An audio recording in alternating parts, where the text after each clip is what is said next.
од првата половина од изборниот ден.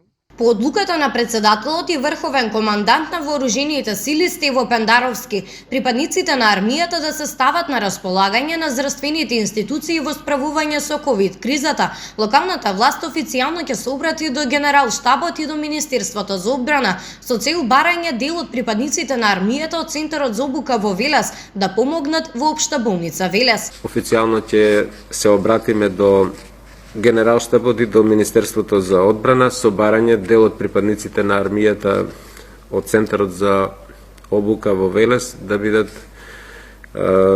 ставени на располагање на Општата болница во Велес, на влезот за регулирање на влезот и излезот на пациентите без да имаат контакти со заболени и да помагаат при растоварањето и утоварањето на боците со кислород. Тие се многу интензивни активности во последниот период, затоа што со отворање на новиот пункт за прием на пациенти не само во одделението за заразни болести, секаде треба да има кислородна поддршка. Инаку од вчера започна со функционирање и физикалното одделение во болницата за прием на пациенти суспектни или позитивни на коронавирусот.